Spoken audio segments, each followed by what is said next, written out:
r.com/wakeupcall DT from inside the Cafe Kubal studio. So proud to be here with you every Monday through Friday from 9 a.m. to 11 a.m. Eastern Time. And we thank Cafe Kubal on 3501 James Street as well as 401 South Salina Street in Syracuse, inside Golisano's Children's Hospital in downtown Syracuse, and of course on 343 Fayette Street in Manlius, New York, where I was with Jason Leone just a couple weeks ago, heading into the NCAA Division III National Tournament. And of course, also want to give a proud thanks to the corner of Route 11 and Taft Road at Sweetheart Corners in their drive-thru location. So make sure you fill up with Cafe Kubal today. We are inside of MonPazPopcorn.com's What's Poppin', MonPazPopcorn.com, delivering to you all over the country in any one of the 50 states. And of course, you can go there on 201 Old 7th North Street in Liverpool, New York. Today's broadcast inside of What's Poppin', we have a jam-packed show of fantastic coaches. We're starting the show off with Oswego State Lakers men's basketball head coach Jason Leone, as his team has moved on to the Sweet 16 of the NCAA Division III tournament. And then shortly after that, around 9:30 a.m. Eastern Time, we'll be joined by Zach Tinkham, who is a Marywood University Pacers student-athlete alum and is the assistant coach for Augusta University for the Jaguars, and they have just become a number one seed in the NCAA Division II tournament. Then we'll jump into our conversations on game day with Bryant and Stratton Syracuse Bobcats head coaches. Clay Gagan, Sherman, and Dan Frisina will join us at the bottom of the first hour as they give us a few minutes here on game day, telling us how excited they are to tip off today in the USCAA National Tournament. And then we'll finish off the show in hour two with the OCC Lasers women's basketball head coach Kelly Grinnell-Seibt and men's basketball head coach Erik Saroney as we bring them into their NJCAA Division III tournament. So, awesome success, awesome coaches, great people, all here on today's broadcast to start off tournament week, and a lot of things going on in D1, and this is conference tournament week. Well, we're fresh into the national tournaments all over the country here, and I'm very excited about this. So typically this is my tourney talk week, and we're doing it in a very special way today with some fantastic guests like we've never done it before, and we're starting things off with Jason Leone. Mr. Leone, how you doing today? Doing great. Thanks, Dan. Great to be talking to you again. Absolutely. And Jason, you and I have obviously kept in touch over the years, kept in touch this year, did something going into the season, and then something going into the postseason. You won the SUNYAC tournament and then went on to win back-to-back games to have the opportunity to be in the Sweet 16. Bring me into the team's play in the NCAA tournament thus far. Well, we started off on Friday against Hood College. We actually got behind Dan by, I think, 9 or 10 points, which was, I think, our largest deficit of the year. We played a little nervous / uptight. They kind of hit us with a couple gut punches, some deep threes, hand in the face type thing, and they played a very unique style where it was very difficult to prep for them. We couldn't really replicate some of the things that they were doing on offense. And they came out and, a lot of emotion, that type of thing. And I looked at our box score. And the 10 guys we played, or 9 guys we played, none of them had ever played in the tournament before. They either were on the team 3 years ago or were last in the tournament, and they didn't play. They weren't in our rotation, or they were new guys on the team. So and then we settled into the game. We actually got up 16, kind of limped home a little bit, ended up winning the game, I think, by 9 or 10. And then we advanced to the second round. Keene State out of New Hampshire is a really good program. They've been to the NCAA tournament, I think, 5 of the last 7 years. We ended up playing them in the second round. And we really played one of our best games, if not our best game of the season. Shot 55% from the field, 58% from three, over 80% from the foul line. We just were in one of those grooves where, it was going to be, somebody was going to have to play really well to beat us. So we were up 25, I think, in the first half, and ended up winning the game by 21. So really proud of the guys. This is the third Sweet 16 in the past 5 seasons for us. That's a really difficult accomplishment to attain. But now, now that it's Monday and the euphoria of that win is gone, it's time for our program, I think, to think about taking another step here. We've gotten to this point twice before, got beat by one, and then we had a lopsided loss to actually Marywood the last time we were in the Sweet 16, and ironically, we get to play them again. They're number 2 in the country. And we're playing them on their home court, so it'll be a very difficult challenge for us. We're going to have a good 3 days of practice here leading into the game. Yeah, and like you said, this is the third Sweet 16 for Oswego State Lakers men's basketball program in 5 years. Just what you could say about that. I know you want to take a step farther. I know you want to get deeper into this tournament, and that's what you're working to do this season. But to have that in your pocket, that 3 out of the last 5 years you've gone to the final 16 of over 400 schools that have an opportunity to get there when we all start off 0-0, just what that means to you. Well, it's a tribute to our coaching staff and the way my assistants have tirelessly worked, and personal development with our players, and obviously academic support, and obviously player development. So, and those 3 facets are 3 of the main things we focus on with our players, and obviously the recruiting aspect is incredibly important, and then the players, they've put in a lot of time, and not just time, but intentional and meaningful time, into improvement. And the deeper you get into these seasons, the harder it is to win games. And this team in particular, Dan, is just, they have an ability to focus and to really, really dial in and combine that with athletic ability, probably unlike any of the other teams that I've coached here in the past decade. So this team's ceiling, I think, is a little bit higher. I'm not ready to say they're, rank my teams and who's the best and all that. I think that's disrespectful to people that have played before this team, because we've had a lot of really good teams. But this team, because of their athletic ability, 1 through 10, with the guys we play, this team has a high ceiling, I think. Yeah, and seeing what you've been able to do this season and the success that you've had, and like you said, giving credit over the years to the players, giving credit to recruiting, giving credit to the coaching staff and all that they've done. With you as the leader of this program, how are you challenging yourself to get past that? And is there any mental block, when you make it there 2 other times to the Sweet 16 and you don't go any farther than that? Is there something that you have to kind of get over yourself, or like a demon you have to rid yourself of, so to speak?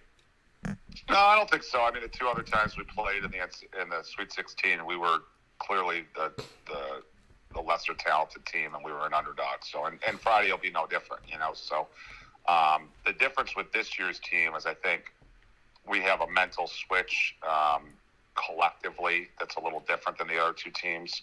And what I mean by that is I don't think they get rattled as much. And my other teams didn't either, but we might have 1 or 2 guys that were in there that maybe weren't the most, they were overachievers. They weren't the most talented guys, but they filled a role. This team that we're putting on the floor, 1 through 9 or 1 through 10, depending on the game, these guys are all talented enough to really affect the game, and they're not going to back down from anything. Again, I think part of winning and losing, it'd be a little bit more disappointing if we had gone into games and I felt like we were really the more gifted team. But the first 2 times we played in that slot, I felt like we were going to have to play really well to win and make the other team play poorly. I didn't think if you did a Vegas line on those 2 games, we clearly were an underdog, and we will be this Friday night as well. And for you, I mean, do you like that? Do you like the fact that this team is an underdog? And what type of underdog do these Lakers look like this year? I don't get into favorite and underdog and all that stuff. I think every game is about winning possessions and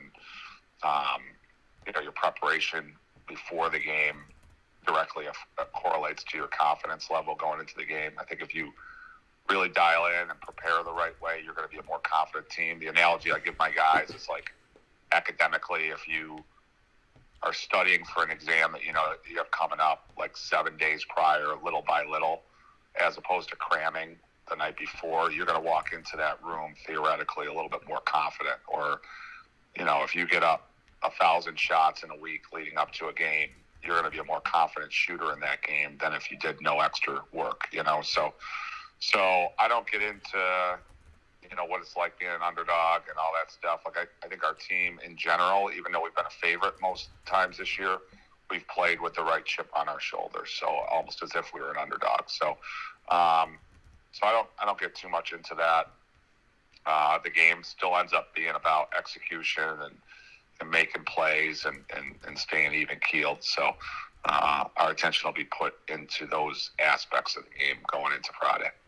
Jason Leone here on Wake Up Call with Dan Tortora inside the Cafe Cuball studios as his team moves on to the Sweet 16 of the NCAA Division III National Tournament. Jason, just for you, what this ride has meant specifically, with this team, this culture, this group of guys, just what they have done for you, because you've been through so much, and this team has been through so much. These student athletes have been put through so much in the last 2 years of things that none of us could control with the pandemic. Just what it means to you that they've responded with a 27-2 record and an opportunity to move on to the Elite Eight. Yeah, it's been a great cherry on top, so to speak. We've talked 3 or 4 times in the last couple of weeks, Dan. I think again, it goes back to us making a pact at the beginning of the year. I think the starting point for us was making sure we enjoyed every minute of this season, regardless of results. And then now you put the positive results on top of us and our pact of enjoying this after having it taken away from us, for reasons that are, totally understandable. And that euphoria, whatever adjective you want to use, we're riding that, and then we're continuing to play where basically everybody else is done now except for 16 teams. It's an incredible accomplishment. It's an incredible feeling, So I talked to a lot of my colleagues, and they're out on the road recruiting. They're doing stuff that they need to do, to try to get to where we are. You know what I mean? And it's that those types of things. When you reflect on those things, it's really an eye-popping concept to know that we're one of the best 16 teams in the country at this point. Furthermore, I think that with our players, you want them to understand that the bar and the standard is this, and I think you ask me all the time, well, how do you maintain success or and that type of thing? And I think continuously getting to a certain point and understanding, okay, when we don't get here, that's not okay. Yeah. That is a concept that I think is very, very unique, and I think it's necessary to build something that is a legit top 20 program. Is where when it doesn't happen, the student athletes and the people around the program are genuinely, upset about that. Yeah, and setting that standard, setting that bar, and in closing, Jason, as you get set for this Sweet 16 game, for the opportunity to stay alive for a national championship, like you had spoken about, building that. If we don't get here, then it's not okay.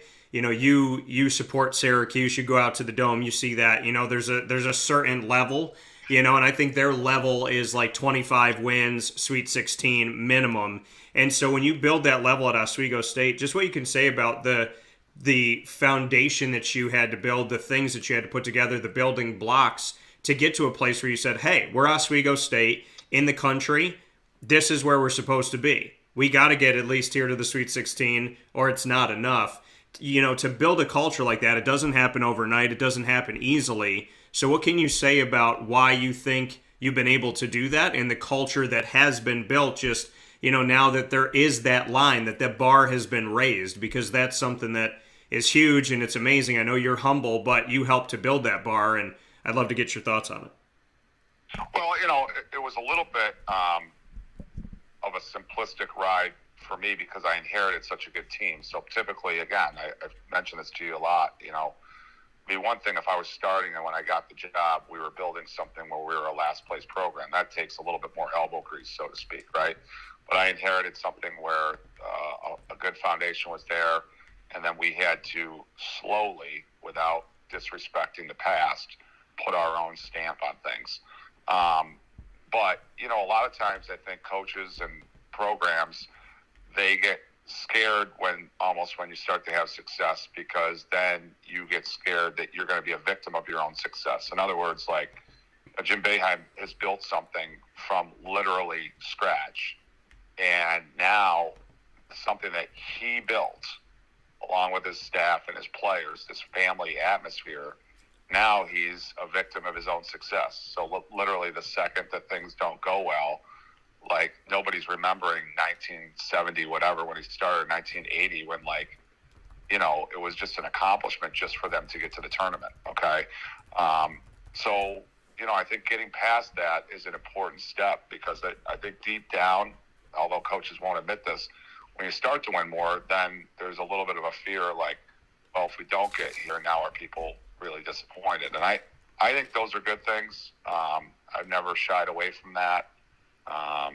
You know, and I think that's a really good thing to have, is the bar continuing to be raised, you know, and people that really know sports and really know basketball, they really get the fact that, like, when a coach builds something or a program builds something where the expectations are really high, people that really understand sports know, well, you know, if these standards don't get met, we're disappointed, but we're also very realistic that you can't be the top dog every single year. I mean, you can certainly try. There's programs that do it, but everybody has a down year. I mean, Roy Williams had a losing season. I think Mike Krzyzewski last year had a losing season at Duke. Okay, so these are the greatest coaches of all time. Okay, Jim Boeheim, Mike Krzyzewski, Roy Williams. I mean, everybody has had a year like this or a couple of years like this during a long tenure. So, but for me, I'm enjoying the fact that now, you know, people are taking notice of our program. It helps recruiting. It helps our fan base get excited this time of year. It's something that I definitely want, and we don't want to shy away from. So those are some of the meaningful things in how I look at this type of success for our program. That coming from Jason Leone, Oswego State Lakers men's basketball head coach, as they get set for the Sweet 16. Marietta is the team they're going up against in Ohio. That game will be this Friday, March 11th at 7 p.m. Eastern Time. And you can, of course, go to OswegoLakers.com for more information on how you can watch and follow the live stats. Jason, as always, I appreciate it. Congratulations on getting back here for a third time in the last 5 years, and cheers to the opportunity that you and I get to talk about the Elite Eight as we step forward. So I know this team can do it. I know you guys are locked in. I know you can do it. I know you're kind of mellow here at the beginning of the week, and it'll ramp up and whatnot. So take that moment of peace for yourself, and I know that this team will continue to fight and work hard and do everything they can. And I want to thank you and the staff for what you've done at Oswego State for creating a culture that is truly remarkable and amazing. I know you give credit everywhere else, but without you at Oswego State, we wouldn't be where we are. We wouldn't be talking about the bar that has now been raised. So thank you for the work that you've done. Thank you for being a good friend, and thank you for always spending some time with me.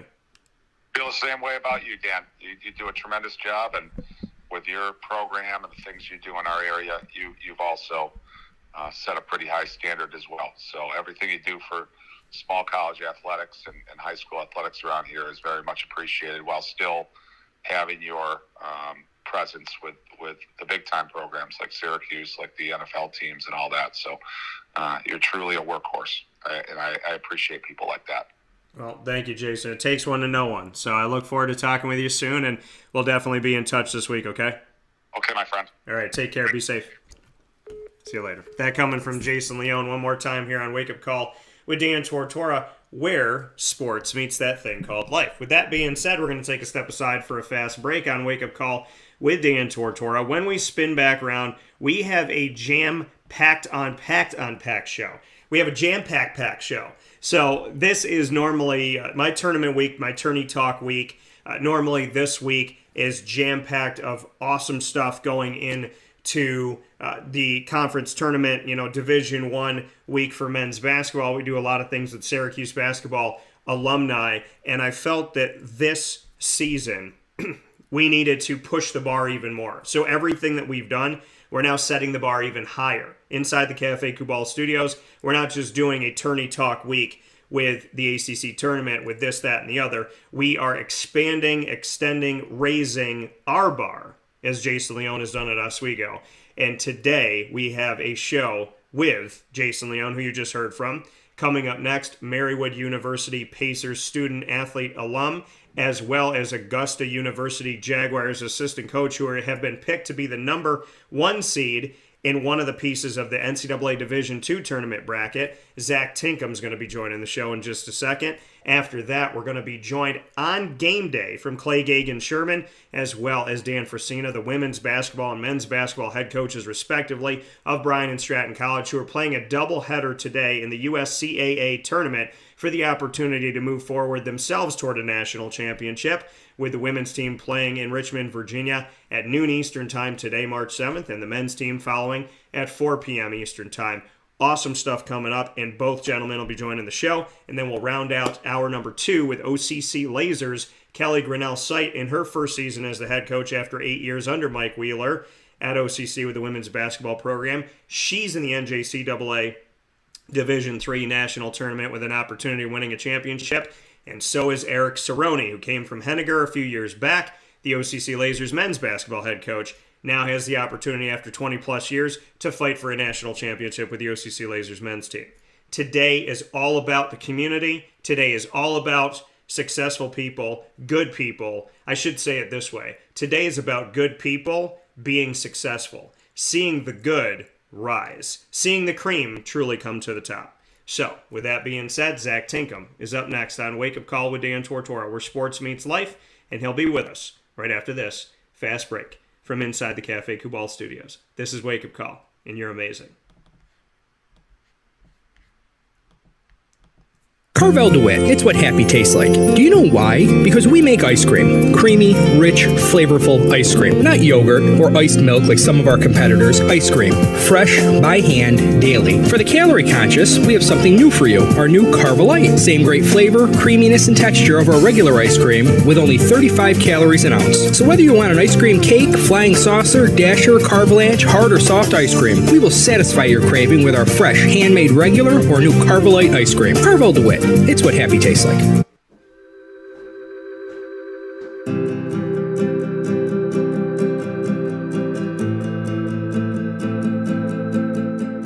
Cafe Kubal offers same-day local delivery of our products, offering no delivery charge for Onondaga County. Shop cafekubal.com for fresh roasted coffee beans, cold brew, travel mugs, and all your essential Cafe Kubal needs. Cafe Kubal, coffee for the soul.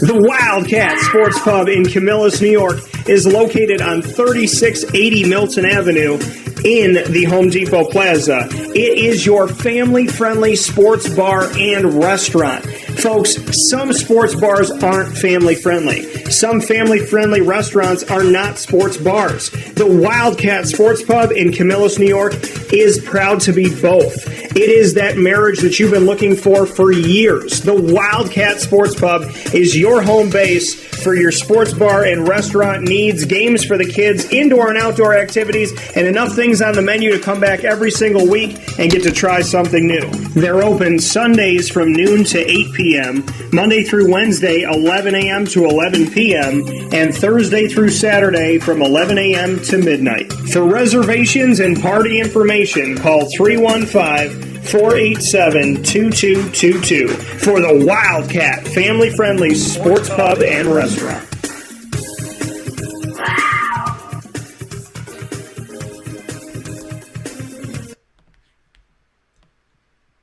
Welcome back here to Wake Up Call with Dan Tortora on wakeupcalldt.com, your one-stop sports shop, and on mixlr.com/wakeupcalldt, as well as on youtube.com/wakeupcalldt, facebook.com/wakeupcalldt, and on facebook.com/livenowdt. So however you're tuning into the show, Thank you so much for watching and listening. Wake Up Call with Dan Tortora here with you inside the Cafe Kubal studios once again every Monday through Friday from 9 a.m. to 11 a.m. Eastern time. So we appreciate you being here. And today, like I said, to start off a fantastic week, we have the opportunity to speak with so many people that I've been able to connect with over the years who are very successful, good people in their respective tournaments right now, fighting for national championships. Up next, you see that A. It's the first time you've seen the Augusta University Jaguars A ever on the show before, but it's connected to the Marywood Pacers. It's connected to history. And to my alma mater and his, Zach Tinkham, Marywood University Pacers men's basketball student athlete, alum, and alum of the school, of course, and now in his first year as an assistant coach on the Augusta Jaguars team in Division II for men's college basketball. They not only won their Peach Belt Conference Championship, and he got to cut down the nets, but they also are moving forward in the NCAA tournament for Division II and have just been granted a number 1 seed. So with that being said, it's success on success on success as I welcome Zach Tinkham to the broadcast. Mr. Tinkham, how you doing today? I'm good, Dan. I appreciate you having me on. Absolutely, man. And you know, just bring me into what's going on with the team this year. I mean, you guys went into your conference tournament. You took care of business. You got a number 1 seed. You obviously have been rolling, and we talked about it off the air a bit here. Just what's going on with Augusta and these Jaguars to be playing the way that you're playing right now? I think we just all came together at the right time. I think the key point of our season was back in January, we had a game at Flagler, who was the number 1 seed at the time in our conference, and they finished number 2. And during that game, we were missing one of our starters. So we have an 8-man rotation, and during that game, we had a 7-man rotation. And with about a minute to go in the game, we were about down 12 points. And so Dip called a timeout, and we played really well. We just ran out of gas. So Dip called a timeout. We brought everyone together and said, if we play this way the rest of the year, no one's going to stop us from winning the conference, or we're going to be conference champs. And since that moment, we've won 14 straight games, and we haven't lost since. And he was right. We won the regular season, and then we won the conference tournament, and we're just ready to keep on rolling. Our guys are playing with an edge right now, like good teams do. So they're really confident and just soaking in the moment, enjoying every moment of it. Some teams believe when those statements are made, you know, when you hear from the coaching staff, hey, you guys play like this, we're not going to lose another game. Not everybody can go 14-0 and be on a 14-game winning streak as you head into the national tournament. Why do you think this team bought in? Why do you think this team listened and came through on something? Because a lot of coaches can make statements, but not every team can deliver. Why is this team delivering right now? It's our veteran leadership. We have a veteran team. You look at all successful teams through history, most of them have veteran leadership.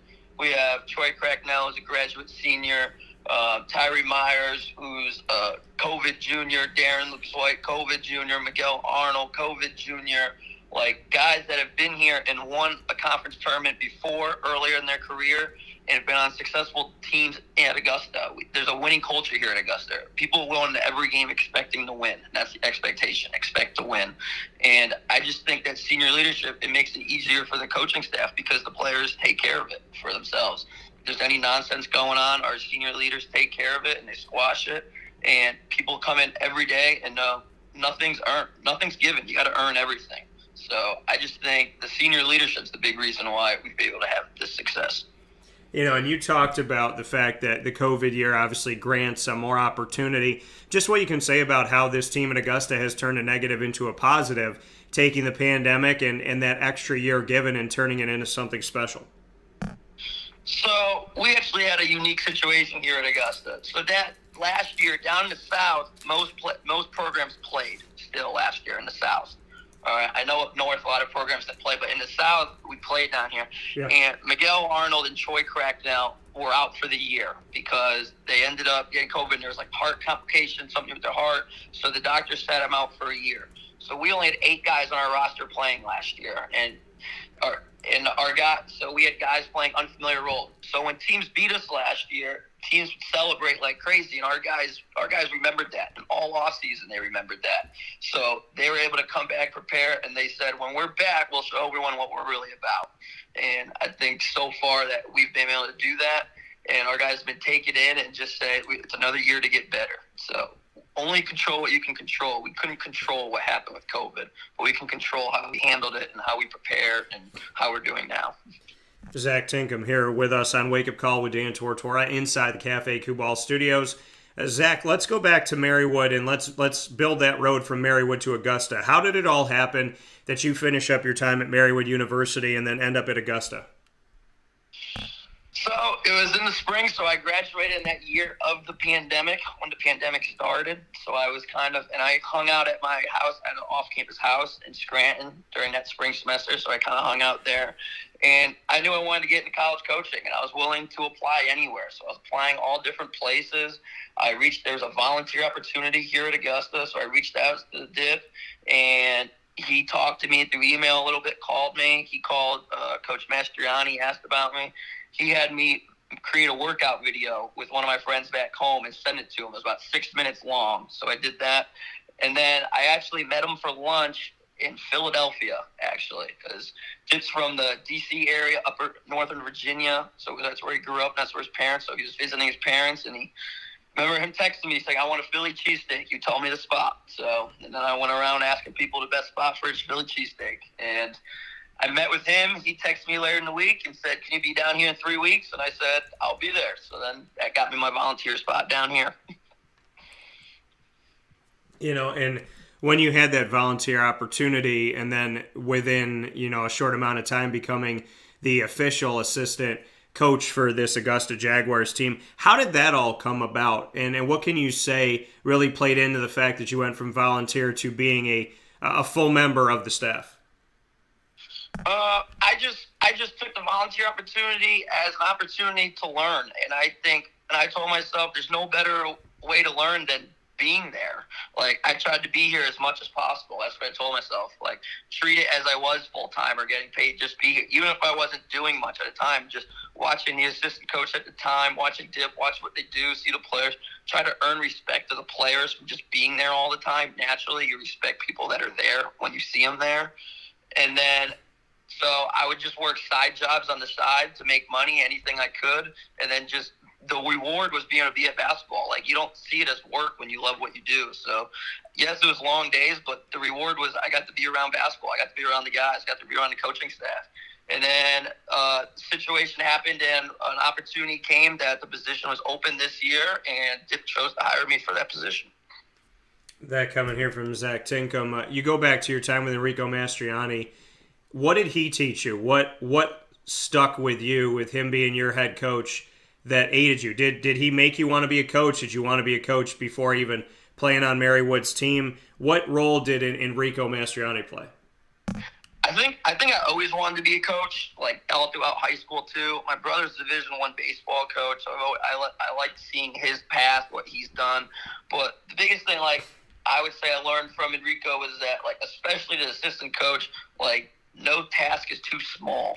Like, that's what I would say. Is that, especially for an assistant coach, like, it's never about you. We tell the players it's not about you, but, like, I feel like a lot of times young assistants want in and want, like, praise for something to do, but it's not about you at all. It doesn't necessarily matter. Like, you're not going to get any credit. You shouldn't get any credit. The players deserve all the credit. So just don't be too prideful to do those small tasks, because those small tasks add up and they become a big task. And whether you enjoy doing them or not, it's all part of the job, and you got to love it all. You got to embrace the opportunity, you got to embrace the procedure, and you just go to work, stick to the game plan, and do every task no matter how small it is. And for you, Zach, this season for you, how have you challenged yourself? How do you feel like you become a better coach as your team steps toward the national tournament? Well, I think my head coach here, Dip, I think he challenges me a lot. For example, like, he tells me I'm in charge of every film. Like, he doesn't go to the film room. I'm in the film room by myself with the volunteer coach, Lenny, and he puts that responsibility on me. I go to his office. We talk about what sets the other teams runs, what plays. I can give my idea what I want, how to defend it. Hopefully, it's up to him. He'll sometimes agree. He'll sometimes think of a different way somewhere else to do that. So I think just accepting that and learning to grow and learning the recruiting landscape, trying to improve on that every day. Like another small thing I've learned from him, I try to pick up things Dip says, and one thing he said in the fall that stuck with me is that you have to do something recruiting every single day. Do one thing, at least a few things every single day. It's a 24/7 thing. So that sticks with me. I try to do something every single day with recruiting. And I just think learning, I think you always have to be honest with yourself and know the spots where you need to improve. And I obviously have a lot of places I still need to improve, and I understand that. And I think just accepting that and learning each day on how to improve those things will make a difference in the long run for me. And for you, Zach, do you take, with you being at Augusta and being down south, do you take, anything from Marywood with you? Do you wear that proudly? The fact that that's where you got to build your game, that's where you got to build yourself, that's where you got to get experience that you can, pull these student athletes aside and say, hey, I've been there, I've done that, I felt that, I've thought that. I mean, do you feel like your time at Marywood has made you able to maybe speak to the players a little bit better and to coach a little bit better? Do you give something back to Marywood and wear that as a badge of honor?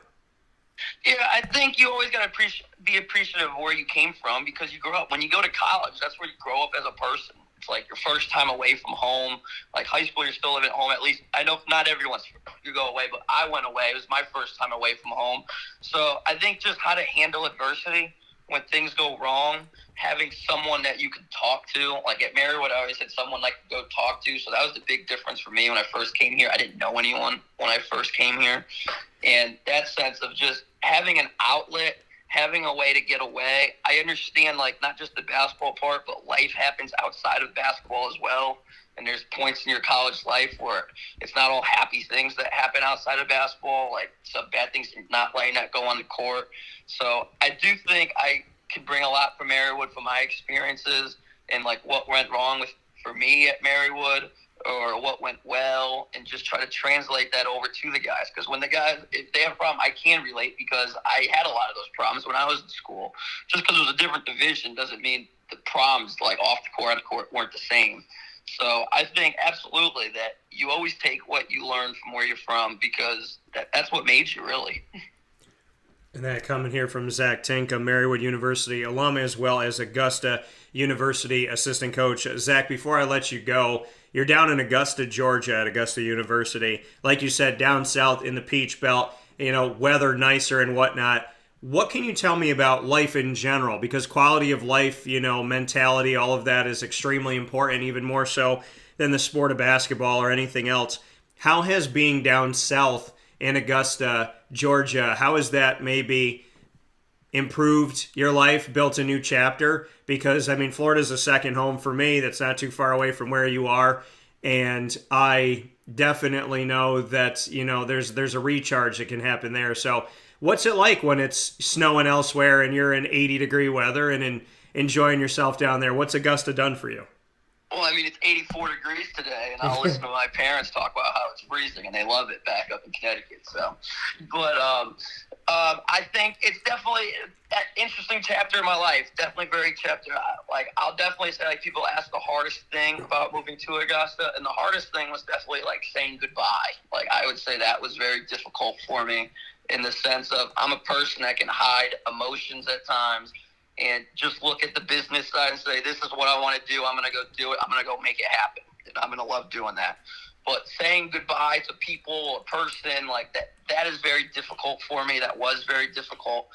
So, but I think meeting new people has opened my eyes to a million different things. There's different culture down south, new friends down here, hanging out. I go golfing in the off season. I go once a weekend, meet my friend. We're both absolutely terrible, so it's great. I think you just learn new ways. I like the warm weather. I do miss the four seasons sometimes, but I don't miss when it's just 20 degrees and freezing. But I do miss seeing the snow sometimes. But I enjoy it down here. I think people are great. And I really think, like, I know you asked just for life, but when you work with great people, it just makes your life better. And I'm truly lucky to work for a great boss. I really am. And great support from the administration, great players. It just makes me excited to be at work. I have great friends. I get along with other assistant coaches here, the training staff. Like, I just get along with everybody here. So I definitely still miss some people from Marywood or back home. Like, definitely do. But I do appreciate all the people I've met down here. And I think it just makes me grow as a person, just doing different things, going new places and new experiences. You make yourself uncomfortable to become comfortable. So, yeah, and that is the truth. You got to get uncomfortable to get comfortable. So that coming from Zach Tinkham. Zach, in NCAA Division II for the men's tournament, a little bit different than what people are used to seeing in D1, where there's 4 number 1 seeds. In NCAA Division II, there's 8 number 1 seeds, and they're spread all throughout the country because there's those pods of 1 through 8. So just what you can say about where you guys are in the tournament, the fact that there's new life, a new chapter, a new beginning as you get set to jump into the NCAA Division II tournament. So we're happy to be here right now. We want to do more. We want to keep going, but we understand, like, our region's loaded. Like you said, it's by geography to the 8 regions. So there's 4 teams in our region that are ranked in the top 10 in the country right now, and we're all in the same region. So to be able to host it, that's a great advantage for us. We'll play Belmont Abbey round 1. They are number 1 in the country in 3-point field goal percentage and field goal percentage. So we got to figure out how to stop them. All right. So, but we're excited. We get to play at home. So how it works in Division II. So all 8 teams in our region will be playing in our gym. So there'll be 4 games in our gym Saturday.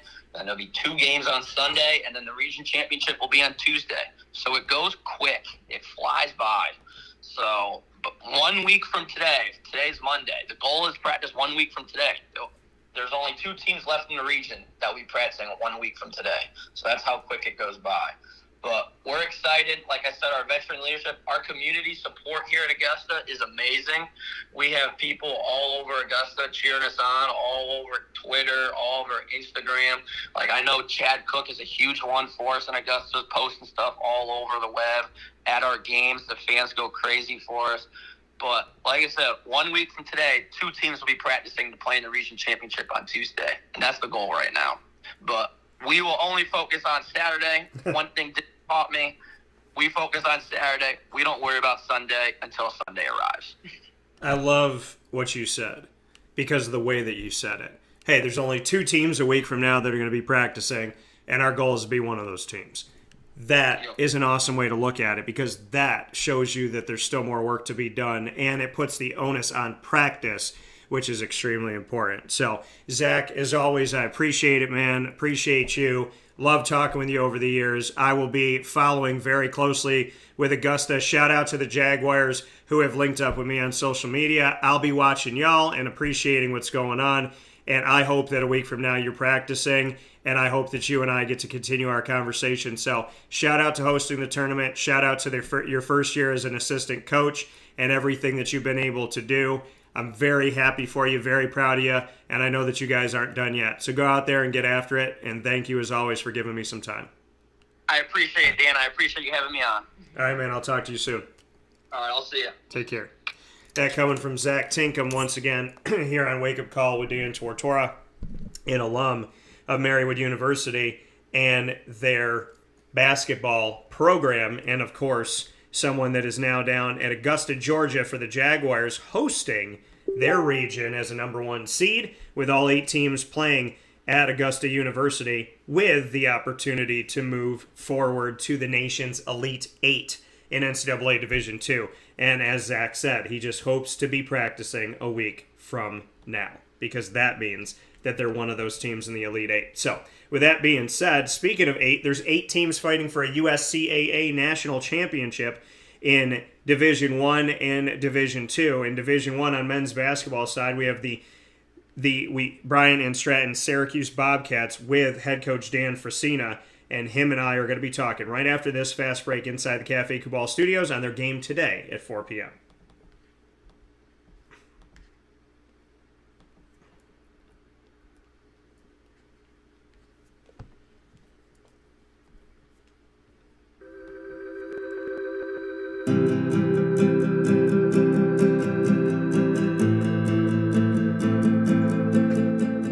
Cafe Kubal offers same-day local delivery of our products, offering no delivery charge for Onondaga County.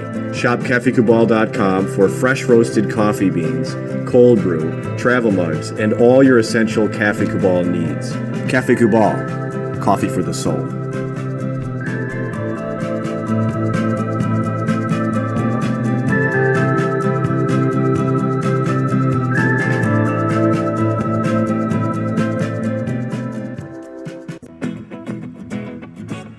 Hi, this is Amy from Mother's Cupboard, home of the whole frittata. We are open daily 6 a.m. to 1:30 p.m. For takeout orders, call 315-432-0942 and tune in to Wake Up Call with Dan Tortora for our monthly food challenge and try our Wake Up Call signature menu item available 7 days a week.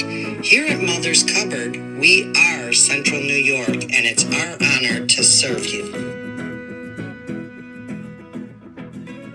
Ma and Pa's Kettle Corn and Popcorn Factory remind us that every day is worth celebrating. Find them at 201 Old 7th North Street in Liverpool, New York, open Monday through Saturday in-store and all the time online at maandpaspopcorn.com. Serving our Central New York community and beyond, you can order all throughout the country at maandpaspopcorn.com. And remember to get your tins, which have in-store half-price refills forever.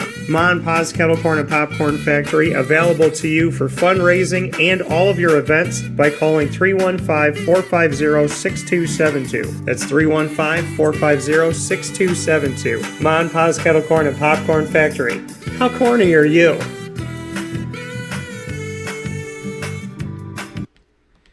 The Millhouse Market, located on 3790 New York 13 in Pulaski, New York, is worth the drive every time.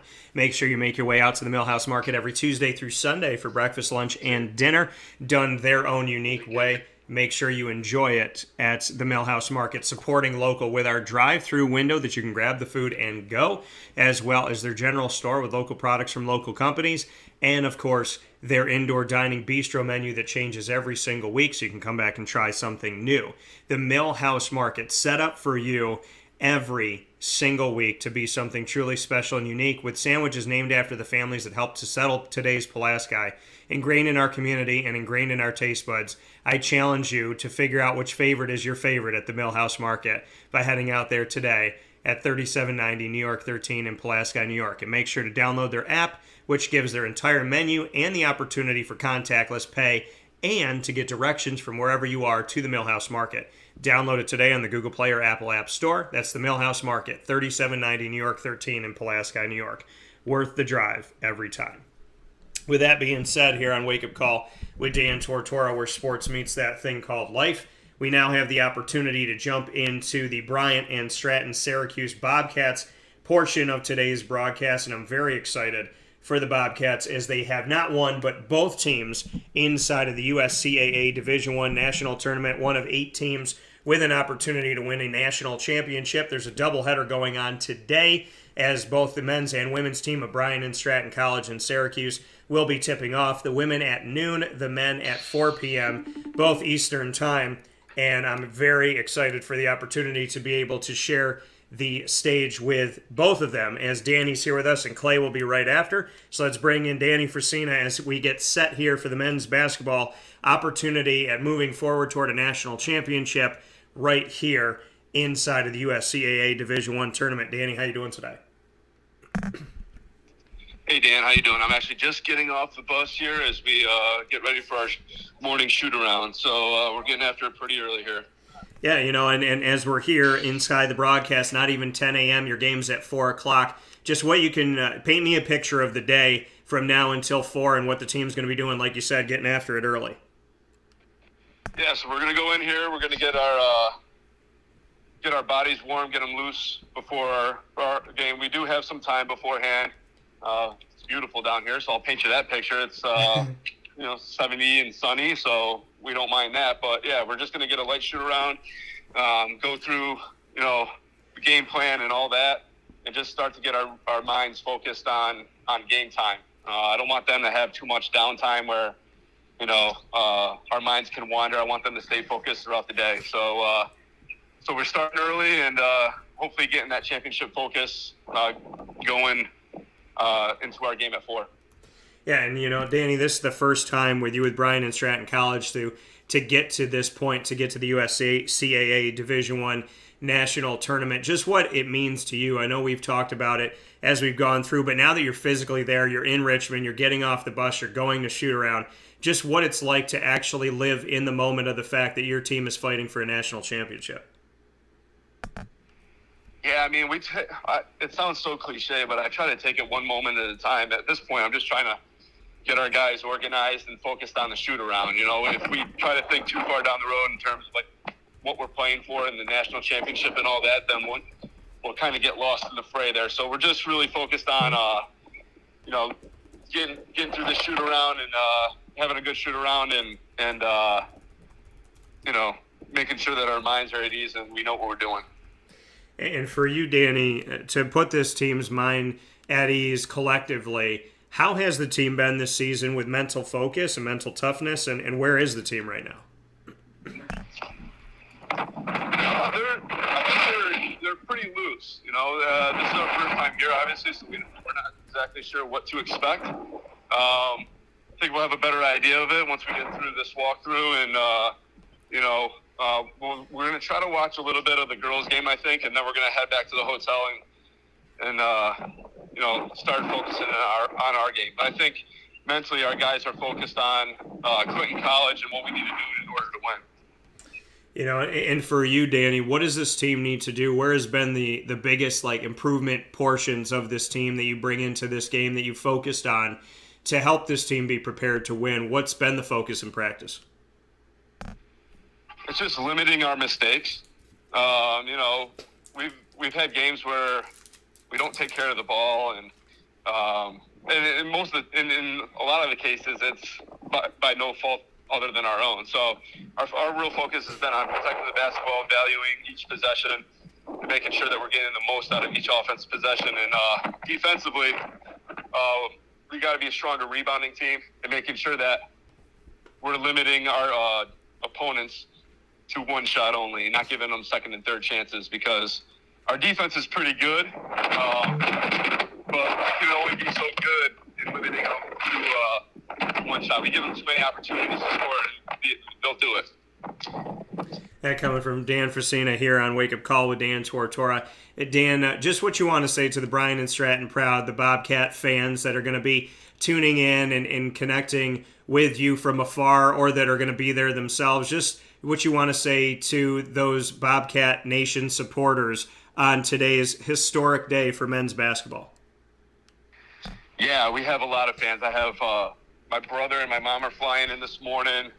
My dad has called me last night, and that's just the immediate family. I've had actually on the bus ride over here, handful of friends, family, coworkers, all text me good luck and asked about a stream so that they can tune in and watch us play. And so we're really excited. We have a really solid and loyal fan base, and we're looking forward to representing them well.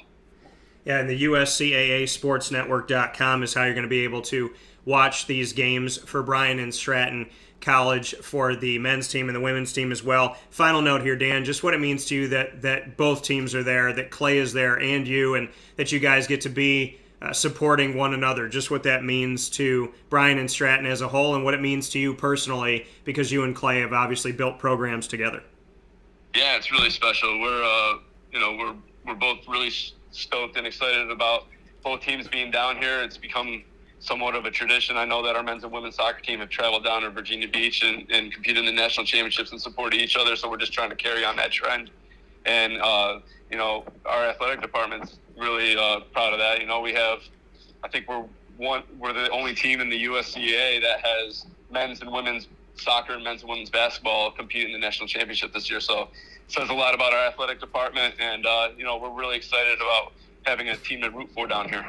Well, it's shoot-around time for Dan Frisina and the crew. Dan, go Bobcats. God bless, and stay well, stay focused. I know that this is an exciting moment for you and I know that you're ready for this moment. So go out there and have some fun. It's 4 p.m. Eastern time today, folks, in Richmond, Virginia. The Bryant and Stratton College Bobcats men's basketball team will have an opportunity to head further into the national championship run that they're looking to have this year, one game at a time. Danny, thank you for all that you've done for Syracuse. Thank you for what you've done for Bryant and Stratton. And thank you for guiding these young men where you've brought them to. I know that you give credit all around, but I want to say thank you for the work that you've done. And this is a huge, huge moment from the moment that you said, hey, I'm going to be starting this program at Bryant and Stratton to being in the national tournament. I want to say once again, congratulations. Thank you for all the work that you put forward, and I'm excited to seeing what you guys will be able to go out there and do today. So go have fun, play loose, be yourselves, and go Bobcats. Thanks, Dan. Talk to you soon. All right, take care.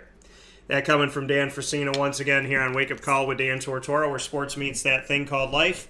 We are going to jump in to our next conversation here as we're getting ready for OCC. We have the opportunity to bring in Clay Gagan Sherman of the women's basketball team, and their game's tipping off in just a couple hours here. So we have the opportunity to have Clay on the broadcast, and I don't want to miss a moment of any of this that we get to do here. So Clay Gagan Sherman and I have the opportunity to speak with one another here where sports meets life on Wake Up Call with Dan Tortora as his team gets set to tip off 4 hours before the men's team.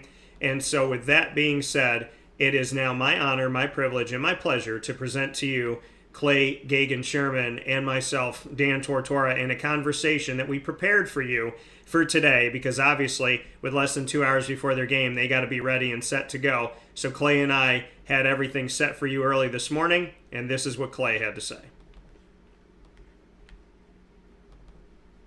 Welcome back here to Wake Up Call with Dan Tortora on wakeupcalldt.com, your one-stop sports shop, mixlr.com/wakeupcalldt, and of course you're watching and listening on youtube.com/wakeupcalldt and on facebook.com/wakeupcalldt, all inside of the Cafe Kubal studios. I'm here with my guy Clay Gagan Sherman, the head coach of the women's basketball team at Bryant and Stratton, Syracuse, and they are on the road to Richmond. They got there. They are ready today to have the opportunity to play for a national championship as they are one of 8 teams in the entire country in the USCAA Division I women's basketball tournament, and they will tip off today at noon Eastern time. Mr. Sherman, how are we doing?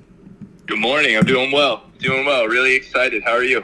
Doing very well, man, and I am so ecstatic for this. I can't believe the moment's here, an opportunity to play for a national championship. What is the emotion this morning? What's going on with you today? I'm just excited. I want to get to it. Super focused. We have a game plan. I know the energy on the team's awesome right now. So just kind of a little anxious, ready to go, waiting for the time to come for the bus to head over to the facility. But locked in, man. Locked in and ready to get after it.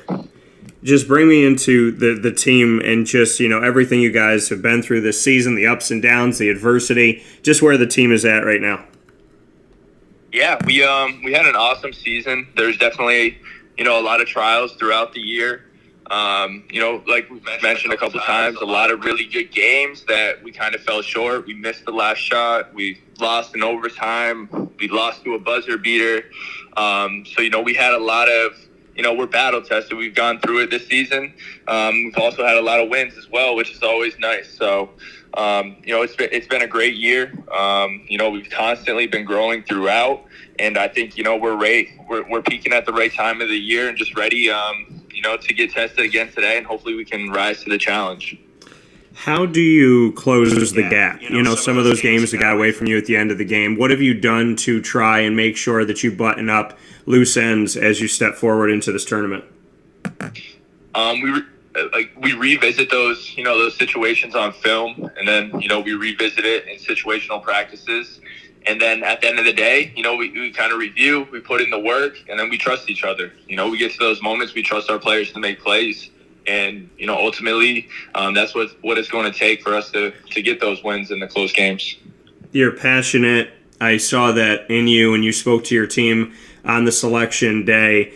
and you're excited. You are somebody who shows your emotions, shows them how much you care. What can you say about, for you, just, what goes through your veins and what you're feeling? Because I know that you care about this team a lot. I know you're passionate. I know you're competitive. So just, to bring us into the world of Clay Gagan Sherman, because I could see it, and I know that there's even more behind that as well. Yeah, and I love to win. I'm super competitive, and I think that's something I and my team and I have in common. Like we're competitive and we want to win, and we have the opportunity. We've been working for this all season to get down here and to be competing for this championship. And one game at a time, one tournament win, like that's going to be such a special moment for our team, for the girls on our team, and for this program. So like just having that opportunity to come down here on the national stage and to compete, to win, is just so special, so exciting. And it's about, we all know how much work we put in to get here. So it's kind of just, taking advantage of the opportunity to enjoy the reward for that work. So, it's just competition, man. We're competitive. We love it. And, at the end of the day, if you win a hard-fought game, there's nothing better than that. Nothing feels better than that. So, yeah, man, just so excited. When you talk about excitement, Jahia Cook, she brought it to me and showed me in our conversation. Just bring me into that. Like if your team bottles up and then just opens that bottle at noon today of Jahia Cook excitement, I think you guys are going to be all right. Yeah, absolutely. She's a great athlete, obviously. She just got selected for first team, but yeah, she has great energy on both sides of the basketball. She was second in the country in scoring this year, but she's also the front of our press. She kind of sets the tempo in terms of our pressure, our defensive pressure, and she just gets after it and really controls the pace that both teams play with her defensive intensity. And the team, the rest of the team brings it as well, and she kind of sets the tone up top for us. So yeah, if we all come with that type of energy today that she had in that interview, we'll be perfect. We'll be ready to go. Final note here, Bryant and Stratton College, Syracuse, just what you want to say to them for taking a chance on you and what it means to you to represent the college nationally today. Absolutely. I definitely like to say thank you. It's an honor to represent the college, and we're just hoping we can make you guys proud back at home with our efforts today and in the following game. So everything we do is trying to take our program to the next level, and hopefully we do that in a positive light this week, and again, make them proud. That comment from Clay Gagan Sherman, head coach women's basketball, Bryant and Stratton College. The Bobcats tip off today at noon. Thank you so much for taking some time with us this morning, Clay, and God bless and go Bobcats. We'll talk soon. Talk soon, Dan. Thank you so much. Thank you.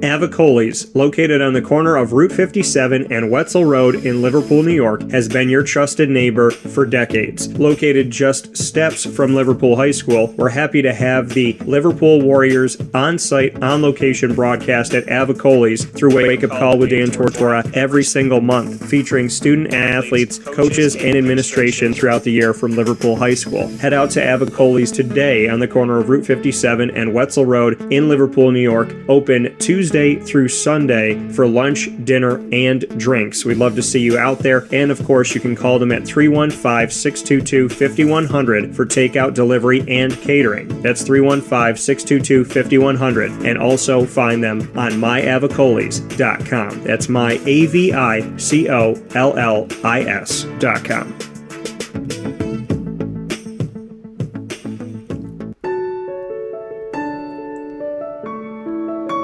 Having peace of mind when you're out of town that your furry-loving friend is safe and sound means taking them to Canine Campground, because we all know that when it comes to the love of our pets, it goes well beyond the call of duty to make sure they're safe and sound. Right, Lily?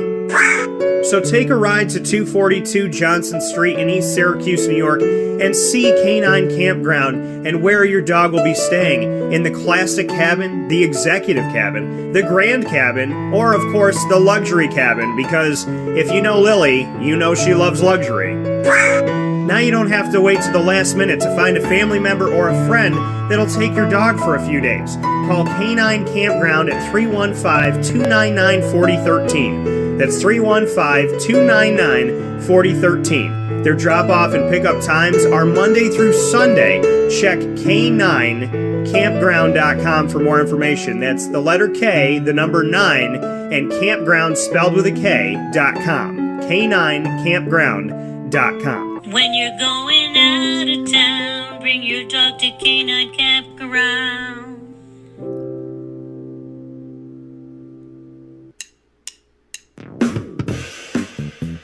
PB&J's Lunchbox, the food truck that you love finding all throughout central and upstate New York, now has a street-side cafe. So when you're craving their traditional favorites as well as their out-of-box amazing menu items, you can now head to 663 Old Liverpool Road in Liverpool, New York. Located just minutes from the highway, the Thruway, Destiny USA, and Onondaga Lake Parkway, PB&J's Lunchbox Street-Side Cafe is there for you Monday through Saturday from 9 a.m. to 7 p.m., serving breakfast, lunch, and dinner all throughout the day. Get breakfast for dinner, dinner for lunch, whatever you fancy, including their award-winning grilled peanut butter and jelly sandwich. Find them at 663 Old Liverpool Road in Liverpool, New York. PB&J's Lunchbox, where we love to know what's in your lunchbox.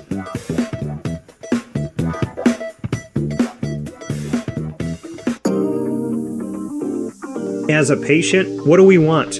To be cared for, to be listened to, and to have someone walk us through the process on our path to victory. Victory Sports Medicine and Orthopedics does all of those things beautifully, with Dr. Mark Petropoli leading the team on 791 West Genesee Street in Skaneateles, New York, located minutes from beautiful Skaneateles Lake. Whatever your injury may be from head to toe, preventative care, rehab, physical therapy, laser therapy, and surgery are all available at Victory Sports Medicine and Orthopedics, where they care about us, they listen to us, and they understand that everyone's path to victory is a little bit different. Let them help you on yours by calling 315-685-7544 to make your appointment today. That's 315-685-7544. And find out more information at victorysportsmedicine.com.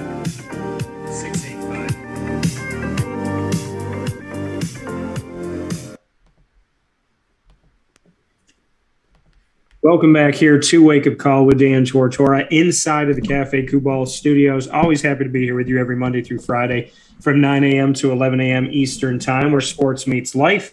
You're watching on YouTube.com and Facebook.com, both /Wake Up Call DT, and you're listening on MixLR.com /Wake Up Call DT, as well as on WakeUpCallDT.com. Very, very happy to be here today with Kelly Grinnell-Seibt, and she has had a fantastic ushering in to her time coaching the women's basketball team at OCC. The Lasers have been near and dear to my heart for a very long time. Over a decade that Mike Wheeler was there, I got to know him over there, and obviously the former athletics director that was there, a very, very good friend of mine, in Rob Edson. So there was a lot of great things that connected me to OCC over the past few years, and to see the success that they have had here in a new era, I cannot wait to share this conversation with Kelly with you. So Kelly, how you doing today? Good. How are you? Thanks for having me. Absolutely. And Kelly, I mean, for me, OCC has always had a special place in my heart. My mom went there, and I got to know a lot of the coaches over the years, you know, be it Coach McDonald as well as Mike Wheeler, Dave Paziak when he was there, Erik Saroney, obviously now Chuck Wilbur, and so on and so forth. And as I mentioned, Rob Edson, who has run it all. Just for you, bring me into the story of OCC, how you first got connected with them and what brought you back. So head coach Mike Wheeler recruited me out of high school. I unfortunately went to a different school my freshman year. I ended up transferring into him my sophomore year in 2010. Played for him for a year, and then I ended up transferring on to Brockport for my last 2 years. but yeah, my 1 year at OCC under Mike Wheeler was so special. Hence why I coached under him for the last 8 years and now taking over his program that he built up so well.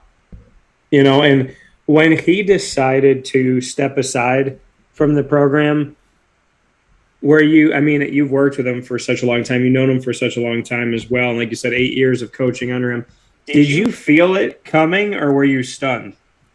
So, we've been talking about it in recent years, but it kind of came out of nowhere. COVID really, in our region, I think 4 coaches decided to step down. I think the year off, gave them a different view on what they're missing out at home, because we're in this season for 7 months and you're missing out on your kids at home. And, if you have a spouse at home, it's a lot on them. I think he just really missed out on his kids' sports, and now he's loving life, and he's a hockey dad now, and he's in a different ice hockey rink every weekend. But, he caught me by surprise. He actually called me the day before my wedding in July, and I didn't process it because I had so many other things on my plate until after the wedding. Always great timing on Wheel's part. But, yeah, so I did not see it coming this year, but I thought, in the next, maybe 5 to 8 years, maybe. But yeah, it definitely came out of nowhere. So he calls you the day before your wedding and says, "Hey, I'm going to be stepping down." When did you process that? Honestly, we went away for our wedding, and we were there for a week, and then we immediately went on to our honeymoon for like a week and a half to 2 weeks. So it's probably 3 weeks, and I got home and I sat down. I said, "Wow." He asked me if I wanted to take over his, prestigious program. I said, I've never been a head coach before. I've only been an assistant under him. Right out of college, I joined his staff. And I didn't think I was ready for it. He assured me that I was. He was a big advocate for me taking over, and I'm glad he did, because I'm having a heck of a ride and it's really fun. Why did he tell you that you were ready for this? Yeah, he must have just, from the last few years, hearing me on the bench, seeing me in practices. We had a really good coaching staff the last 8 years I was there with him and Bill Motto. So I learned a lot, just not even from Wheeler, but from Bill Motto. He was at Casanova College before OCC, and I just absorbed a lot. I was like a sponge. I absorbed a lot between the two of them. And, I grew up with my dad as my coach, and all my college coaches told me, I had a very high IQ as a player, and they could tell I was a coach's daughter. And I think just the mixture of all of that together just made me ready. So here on Wake Up Call with Dan Tortora, inside the Cafe Kubal studios with Kelly Grinnell-Seibt, the head coach of the OCC women's basketball team, Region 3 champions. You got the MSAC Player of the Year. You make it in the NJCAA Division 3 national tournament. I mean, these are all massive, massive accolades. How did your first season taking over as head coach turn into something like this? I honestly don't know. At the beginning of the season, we were worried that the season wouldn't last. There was so many spikes in COVID. Every day was a mystery. You never knew what was going to happen. And we had to pause for a little while. And I had 14 kids and they're all freshmen, right? Because, we're a 2-year school. Last year, we didn't have a season. So everyone coming in this year, whether you're a sophomore or freshman, you never played before in the college level. Yeah. So with 14 freshmen, athletic freshmen, I had no idea. And, we started off the season 2-0, and then we lost 2 in a row. So we were sitting at 2-2. And it was a little frustrating because, they say, freshman mistakes, and that's what we were making. We never played together besides 2 players, Avi and Macy from OCS. But we weren't meshing well. We had to learn, about each other, our styles. And after those 2 losses, I think that's when we really came together and just ran off with it. And like you said, having these, these players be all, whether they're sophomores or freshmen, that they're all athletic freshmen, you said those 2 losses taught you something, in the first couple games of the season. You win 2, you lose 2. You haven't lost since. You won 22 games in a row after that. Yeah. How does such a young group learn so quickly of those 2 losses? There's teams that are together for years that can't seem to stop the bleeding. How did you find an entire team of youngsters playing together, except for, like you said, 2 players? How did this team come together and find a way to not let losses compound? So we have a very local group.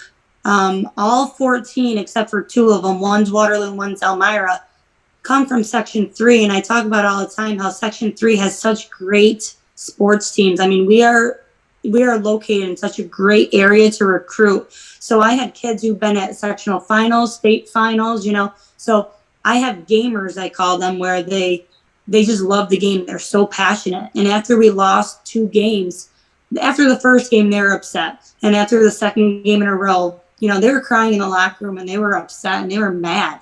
And I just remember the very next day in practice, they were holding each other accountable.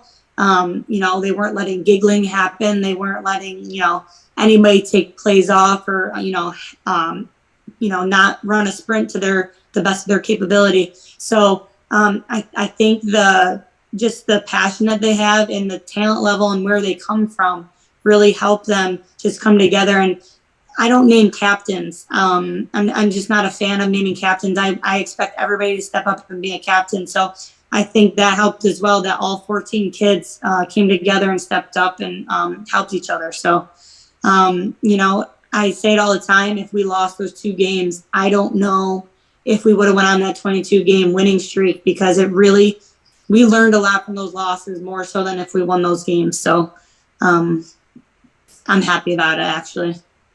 And I'm looking at these schools, Paul Moore, Elmira, ESM. There's players on your team that I know and I've spoken with and interviewed from West Jenny and Liverpool. You have Waterloo on here, Syracuse Academy of Science, as well as, like you said, Onondaga Central, Chittenango. And, seeing that and knowing that OCC really does, take those players that are homegrown and develops them, just what that means to you and how exciting that is for you. I love it because, selfishly, I get to see the players I covered in high school get to stay in our community, but it says so much about the talent of our community, seeing the success you've had with them. And it says a lot about OCC that you're so dedicated to the area. So just what you can say about, the talent here for women's basketball and staying dedicated to that talent. Yeah, so, our name is Onondaga Community College, and I'm a firm believer that, it should be a community team, and the more local kids you have, the more fans you have come out, because, mom, dad, grandma, grandpa, aunts and uncles, cousins, whatever, high school friends will all come out and pack our stands. So, I think it's just, there's a stigma with community colleges right now. They call community colleges 13th grade or whatever. So, the fact that we can keep talented girls basketball players in our area and locally just speaks volumes about Section 3 athletics. And it doesn't matter the class size either. We had AA kids, A, B, we have some C. In the past, we've had some D kids, and it doesn't matter. Obviously your AA kids are going to have maybe better fundamentals, better competition in high school, so they might have a little bit more experience. But, we've had some very talented Class D kids come through as well. Yeah, and you have on your coaching staff someone who's one of my favorite Central New York players of all time, Sam Roberts. Just speak with me about having Sam there with you and just the importance of her being a part of your coaching staff. So when I got this frantic phone call from Wheeler the night before my wedding, that was actually one thing that ran through my mind is, who the heck am I going to have on my staff? I mean, Bill Motto left with Mike Wheeler, and so when I got back from my honeymoon, I was running through my head. And in my last 8 years, I've really held on to ideas like, what of the kids that I've coached are going to be future coaches? And 3 that stuck out to me was Jordan Vaught, Sam Roberts, and Amber Meggs. Jordan Vaught is now at Bishop Grimes under John Cifanelli, back to her stomping grounds. But Sam Roberts was my very next phone call. At OCC, she was our leader in assists. She had over 500 assists in 2 years, which is amazing. I mean, she had averaged 11 to 12 assists a game.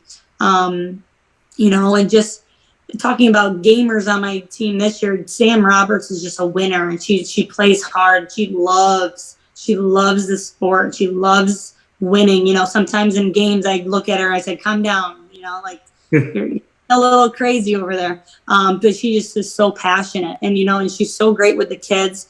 They really they reach out to her and they can really relate to her. She's been great. She's been awesome. And I want to take some time to shout out, like I said, Liverpool and West Jenny connections here. Amaya from Liverpool, and then Julia and Isabella from West Jenny. Just what you can say about having each of them on your squad. I gotta shout out my Wildcats and my Warriors, because I've been so blessed to have them on the show before. Yeah. So, Julia and Bella, like I said, they come from state championship teams, and they've been on our radar for not only their senior seasons, but, going back from, sophomore, junior years, and West Jenny's in our backyard, really. So, we've been to a lot of their high school games, and just what they could bring into the program has been great.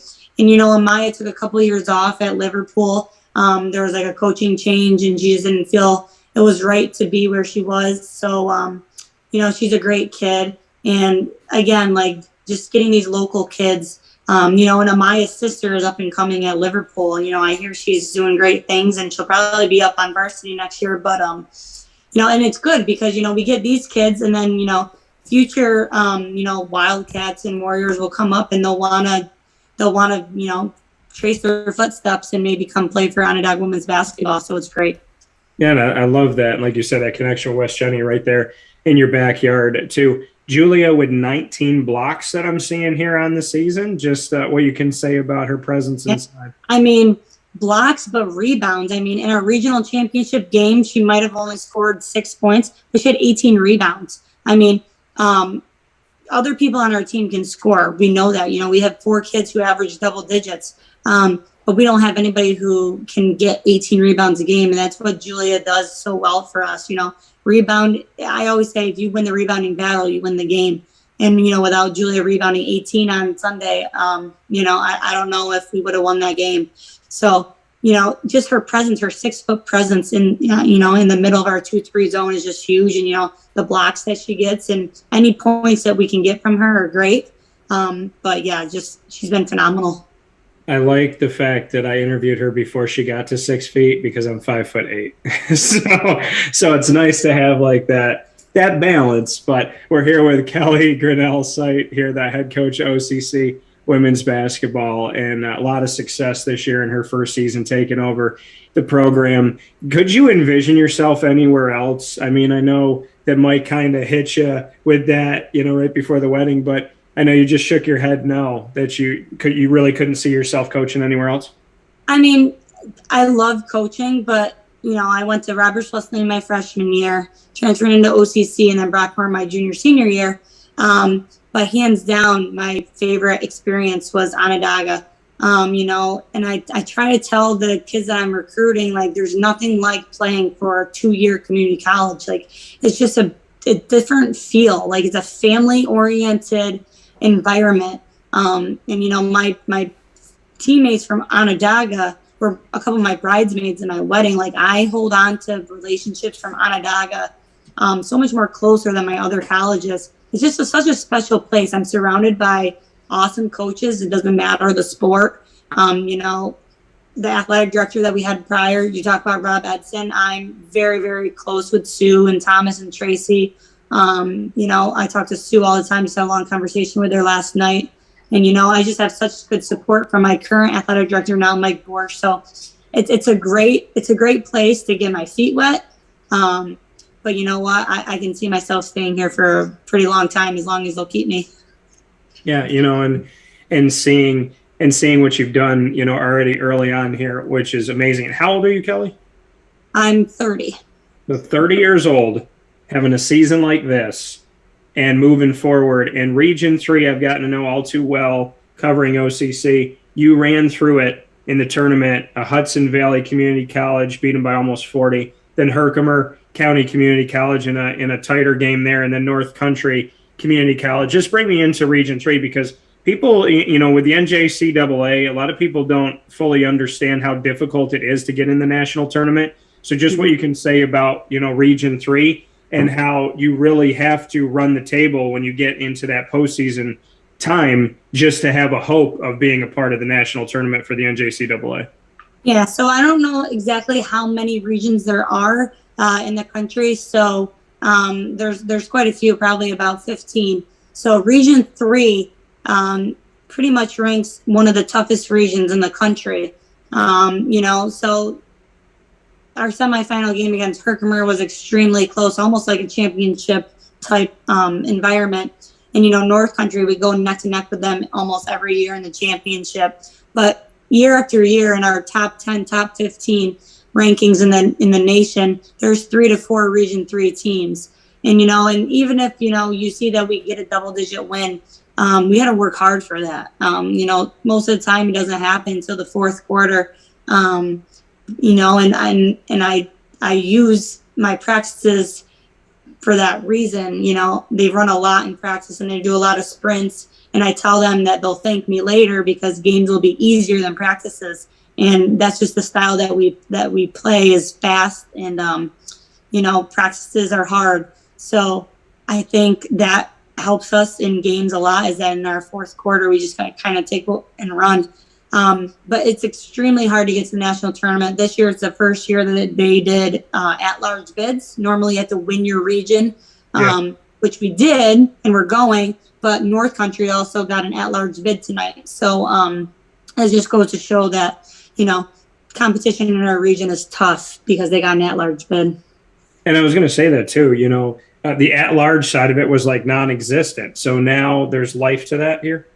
Yep. So they've done it in Division 1 and 2, but Division 3 for the National Junior College Association, they haven't done it until this year. That was pretty cool. You know, like to think that even if you lose in the championship, you might have a little bit of hope left while you watch that selection show. So it's pretty neat to see that North Country got that at-large bid, and I actually just got off the phone with him. I said, "See you in Minnesota next week." So it's pretty cool. And I want to show everybody here is that I have the bracket right up here sent to me from Kelly here. And to look at the brackets, you are a 3 seed for the NJCAA Division 1, 2, and 3, just like the NCAA help people kind of break that down. So the NJCAA here, 3 divisions, OCC is in Division 3. You are a 3 seed, and so you have an automatic bye. And you will play the winner of Rock Valley, who's a 6 seed, and Hostas, which is an 11 seed. You'll play, or is it Hostas? Hostas, yeah. So I know I said it wrong the first time I said it a couple of years ago. Doesn't matter, you're playing them. So you could be. But March 10th at 8 p.m. Central Time, so 9 p.m. Eastern Time, is when your game will be here. Just what you could say about, you know, being a part of this national tournament and knowing that Hostos and Rock Valley, you're going to be able to really watch your opponent and have that extra time to prepare as you have, you know, more days before you get started. So, you know, getting a bye, you know, the top 4 seeds get a bye, and, you know, it's beneficial in some aspects, but then again, we don't know who we're playing first round. So we kind of got to prepare over the next week for one or the other. So I'll be watching game film on both sides, you know, in practice we'll be going over both teams, you know, offense and defense. But you know what, Rock Valley, last time we went to the national tournament, they were the host. We lost to Hostos in that regional or in that national tournament, and they ended up winning the national championship that year against Rock Valley, who has won it multiple times in the past. So whichever team we go up against, they've won a national championship before, and we've never won it before. You know, we've come close. You know, in 2009, Mike Wheeler and his team lost in the national championship, but this program has never won it. So to go up against a team with experience who've won it before, you know, not the players, but the coaching staffs, and if we get a win first round, that'll be really cool. Yeah, and such a great thing. As great as, Mike's teams have been and ranked nationally in the top 3, sometimes the top, seeing everything that OCC women's basketball has done historically, but has not won a national championship. That opportunity is ripe for the taking. So just a final note here from you, Kelly. Congratulations on so many things, on the player accolades, on everything you've done as a coaching staff, on the school itself, on your opportunity that Mike believed in you. There's so many things to congratulate you on in the MSAC, in Region 3, in the national tournament, and just overall. What final notes do you want to make as you get set for tourney time, and what do you want fans to know on why they should tune in? These 14 kids that I coach are extremely special. They've been working hard for the last 7 months. Day in, day out, 6 a.m. practices, hard strength and conditioning sessions. I owe it all to them. I can't, we don't win these games without them. They say the same thing about me, but, they're the ones that step out on that court, while being full-time students. So, they're a very special group. I'm glad that they're my very first group. I'll remember this for a long time. But the fact that, they went to battle for me for the last 7 months, people should tune in. They're fun to watch, and they won't be disappointed. Kelly Grinnell-Seibt, OCC women's basketball head coach for the Lasers. Kelly, thank you so much for being a part of the show. I will be watching and tuning in very closely, and I could not be more happy at everything that you've been able to do. And, if you get positive words from Mike Wheeler, then you're good people in my book. So thanks for all the work that you've done for our community. Thanks for caring about our young women here in the community. And truly, whatever happens, I hope you win a national championship. But no matter what, I just want to say thank you from the bottom of my heart, because I love this community and I know you care about it too. Absolutely. Thanks so much for having me.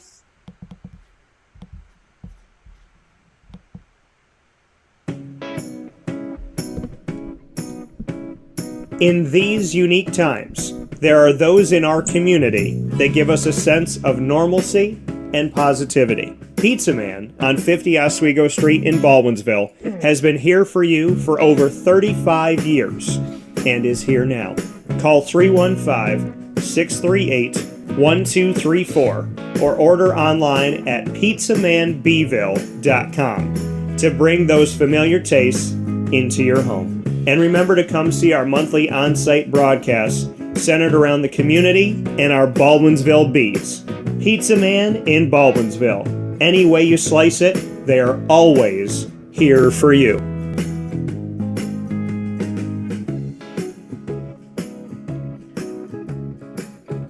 This is Jimmer Sikowski, owner-operator of Chick-fil-A Cicero, 7916 Brewerton Road in Cicero, right in front of the Home Depot. I had a deep feeling that God wanted me to do something bigger with my life and to help people, help others. I kept putting Chick-fil-A in my life, and I realized as I was going through the franchise selection process that positively impacting the lives of others was really core to what we do here at Chick-fil-A. First of all, it starts with the food. The food is brought in fresh daily. We bring in local produce. We prepare it to order in the kitchen. We hand bread our chicken. We hand spin our milkshakes. It's great food. It doesn't taste like fast food. I think the second thing is the way people feel when they come in a Chick-fil-A restaurant. It's different. We try to treat people with intentional kindness here, which is very different and deeper than good customer service. And so I think it feels remarkable for most people to come in a Chick-fil-A restaurant. And then lastly, the impact that we try to have in the community is very different. It's a big part of the expectation of every operator of a Chick-fil-A restaurant is that they're actively engaged in their community, they're a leader in the community, and they're making a difference. When they realize that what we're striving to do is to shine a little light in their life, that's a very, very different experience than you will have in any other quick service restaurant. And it's that remarkable experience that I think people will emotionally connect with. I'm I'm George Townsend of Honda City with some good advice when buying a new car. The true cost of owning a new car is determined by the appraised value when you trade it. No vehicle appraises higher than a Honda. Next, look for low APRs and deep discounts. You also want low maintenance costs and great fuel economy. That's why my advice to you is to buy a new Honda. Looking pre-owned, visit our Honda Certified Used Car Center. Honda City, 7140 Henry Clay Boulevard, Liverpool, or HondaCity-CNY.com. It would be a pity if you don't shop at Honda City. Our corporate purpose at Chick-fil-A is to glorify God by being faithful stewards of all that's entrusted to us and to positively influence all those who come in contact with Chick-fil-A. And what became increasingly clear from our success in Cicero is that people love Chick-fil-A. And also I think we recognized that, we had a great opportunity to grow the brand and grow our platform. I felt incredibly grateful when I was selected to be a Chick-fil-A operator. I think what it's meant for me, what I've come to realize on a very deep level is that this is a calling for me. It's not a career. It's not a job. The Lord called me to be a Chick-fil-A operator and to use these restaurants to glorify Him and to positively influence other people.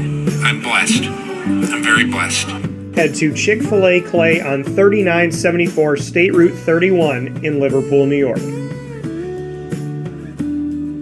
DT.com, your one-stop sports shop, mixlr.com/Wake Up Call DT, two places where you're listening. You're watching our picture-in-picture here inside the Cafe Kubal studios on youtube.com and facebook.com, both /Wake Up Call DT, and it's being shared on facebook.com/Live Now DT. I'm wearing OCC blue, and there's a reason why I'm wearing this shirt, and I'll tell Erik in a second, but Erik Saroney here with us, the men's basketball head coach, and I knew Erik back when he was in those high school days, coaching and whatnot, and finding a lot of success. He came to OCC and had immediate success, and now we're talking about being a part of the national tournament as OCC has advanced for the women's and the men's team. So with that being said, Mr. Saroney, how are we doing? Good, excited for the chance to keep our season going, and also busy, getting all the arrangements made and everything. So it's been hectic, but obviously a good problem to have. Yeah, and bring me into, in your time at OCC, if we can go back to those first moments where you and I got to speak when you came in to where you are now, how would you kind of maybe take a look at the timetable from then into now? What have been maybe those pillars maybe that you think have led this team to have so much success? It's kind of funny that I feel like we've been building to this. I thought we were good enough right away in the first year to advance to the national tournament. And at that time, there weren't any at-large bids. You had to win the region, and I thought we were the best team in the region the first year. But playing in the regional final with Tyler Sullivan, who was our leading scorer in a walking boot because he sprained his ankle in the semifinal, held us back. And I thought we had been knocking on the door almost every year. But this year, maybe we had the lowest expectations because of coming off of COVID and not playing at all last year. And we would have had a ton of guys back, but some guys graduated and moved on. And recruiting was really funny through COVID. I didn't know what to expect this year. And the team kind of exceeded my expectations on how they came together, both talent-wise, but more importantly, chemistry-wise. So, in October, if you had asked me how good we were going to be, I would have told you I had really no idea, and it's exceeded our expectations. So, but to get the opportunity to continue playing in the national tournament, OCC hasn't been there for 29 years, so it's a pretty exciting thing, and we're happy to just keep playing. Yeah, and like you said, I haven't been there for almost 3 decades. You brought it up, the at-large bid opportunity. You lost the final game in the Region 3, the Region 3 championship, and then got in by at-large. Just what it means to you, NJCAA has Division 1, 2, and 3 like the NCAA. Just what it means that Division 3 has adopted the opportunity to have at-large bids, which obviously bred the opportunity for the OCC Lasers to move forward. Yeah, I think it's a great addition because especially if you look at our region, and there's a couple other regions across the country, but our region is historically extremely, extremely strong. And I've had other coaches in our region say to us when they've gone to the national tournament, come back and say, in the last 3 or 4 years, you guys were as good as anybody there. Maybe just didn't. You came up a little short in that regional game. So for a team like ours this year, highly ranked all year, we're number 1 in the country, I think, for a month. Maybe it was 5 weeks. I think it would have been a real heartbreaking end. It was a great game on Sunday against a great team in Genesee, and lost on a 1-play game, lost a 3-point game. To have your season end right there would have been really, really tough. But by adding the 4 at-large bids and expanding the tournament from 8 teams to 12, now a team like us and like a team like Herkimer, we actually have 3 teams of the 12 are from our region. Yeah. I think every year the top 3 or 4 teams in our region are as good as anybody in the country. So just to get that opportunity to continue your season when you have a team that's qualified it's great for the kids and it's great for the school. Yeah, and that coming here from OCC Lasers men's basketball head coach Erik Saroney inside of the Cafe Kubal studios here on Wake Up Call with Dan Tortora. You brought up Genesee Community College, that Region 3 championship game, the NJCAA Region 3 championship in Batavia, New York, that you lost 88-85. You were on a 10-game winning streak until that loss, and the last loss you had was also to Genesee Community College in a close game, 77-72, and you beat them earlier on in the season, 78-74. So you played them in these 2-possession games or 1-possession games all season long. What is it about Genesee that has made these games so tight, so close-knit, and the fact that, they were the last team to beat you, you win 10 in a row, and then they're the next one to do it? What is it about Genesee? You only have 3 losses this season, and 2 out of those 3 came to Genesee Community College. Yeah, we're the last team to beat them. So they haven't lost since we beat them in December. So well, the first thing with Genesee is they're really a Division II program. They've been Division II historically forever. I believe in the last 5 years, they've been to the Division II national tournament. And then with COVID and I think some financial considerations, they've decided to move down to Division III. And this is their first year in Division III, but they have 5 or 6 sophomores on the roster that were with them when they were Division II. So they came down and are an immediate powerhouse at this level. So that's that provides a huge challenge in itself. And then like I said, we played them. I think I haven't done the math perfectly, but I think in the 3 games we've played them, we're 1-2, but there's a total of, I think, a 4-point separation, between all 3 games. So each game's been like that. It was definitely tough playing at their place. They were the number 1 seed. We were the number 2. So having to go there, I think, made a difference. But I think they're good enough to go win a national championship, and I think we are too. Yeah, and you look at it, and you said, a total of it, you had won the first game against them in a close matchup, 78-74, so that's 4 points in your favor. Then you lost by 5, so then that's 1 point in their favor. And then you look at the 3-point win here, so it is a total of 4 points amongst those 3 games, which is crazy to see that. They're the 2 seed on the one side of the bracket. You're on the other side of the bracket as a 5 seed. I know that you got to go game by game, but is it in the back of your mind that if you do see them for a 4th time this year, it would be in the championship game?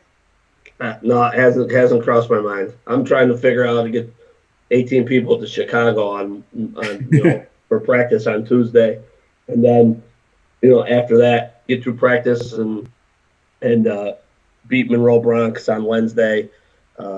That's looking way too far ahead. I'll leave that up to you. And, so let's talk about Monroe Bronx. You have the opportunity to play them here in the first game of the NJCAA Division III National Championship Tournament. Monroe Bronx Community College in the Bronx, just what you can say about how much you know about them or what you've scouted so far. Well, we found out at 2:30 yesterday, so less than 24 hours ago, who we'd be playing. Yeah. And really, it's, you can't predict it at all. I mean, felt pretty confident with our resume we would get in the at-large, but we didn't know until 2:30 yesterday officially. So it's been a scramble. to get information on them, but we have film exchange and we're able to get some film and talk to some other coaches. So, we don't have the whole scouting report put together yet, but we're working on it, and we'll go from there. From what I hear, what we've seen initially, very athletic. They rebound very well. Play a couple different defenses. So, but at this point of things, 28 games or whatever we've played, working since October, we should be ready for anything. So, or at least I would hope we are. Yeah, and for this team, like you said, you should be ready for anything. Bring me into, how this team's been battle tested. And then secondly, on top of how you feel they've been battle tested this season, when you only lose 3 games, is it hard to keep this team focused? It hasn't. And I've had that maybe experience in the past where it is hard to keep them focused, but these guys they've been great. We have good leadership. We have tremendous chemistry, and the guys really kind of know their role and have bought into their roles. So keeping them focused and keeping them going hasn't been a problem. I feel like because of our high ranking, we took everybody's best shot, especially in the second semester. Everybody was up to play us. And our region's very strong. And, we had a few lopsided games in the second semester, but not many. So we had to win a lot of close games, and we were, like you said, so I'd take this group against anybody, and we're excited to play. And I think our chemistry and the way the guys have fit in so well together and function like a real team. Sometimes you have a good record, but it doesn't always work that way. This group's chemistry's been off the charts. And, what would you attribute? I mean, at the junior college level in the NJCAA, you have a couple of years with these guys. You don't have 3 or 4 years to build through this. And, teams like Gonzaga that build that up, in Division I and whatnot. And some of these teams that we'll see, really like a North Texas or something like that, where guys will stay and you'll build all that time and all that chemistry together, going through COVID and everything taken away from them, and then having half the time of a typical college life. Why do you think this team's chemistry has been so good? You're spot on. I mean, we only have 2 returning players. Yeah. That Guy Lucas and Latif Faison played as freshmen and then had a whole year off because of COVID, and everybody else is new to the mix. So I would start. Why do we have good chemistry? I would start with those 2. They've been through it before, and they came back very hungry. I think we had a great season as when they were freshmen, but then having an entire year off, I just think it made those 2, the whole team, because we had a lot of guys with a year off, but made those 2 particularly hungry and focused. And I think the guys have fed off of their lead. And we look at, like you said, only 2 returners. When you look around at your team, you have Niagara Falls, you have Faith Heritage, you have Lawrence, JD, and then you have a player coming in from Maryland. You have Utica Proctor area. You have Yonkers, New York, University Prep in Rochester, ESM, Troy, Bishop Grimes, Fulton, and Marcellus. Just what you could say about comprising this team and the fact that, OCC has always been very dedicated to the area and respecting the fact that there is a lot of talent throughout Central and Upstate New York at Class AA and Section 3, and even outside of that class, that there's been talent at a bunch of different levels here in Central and Upstate New York.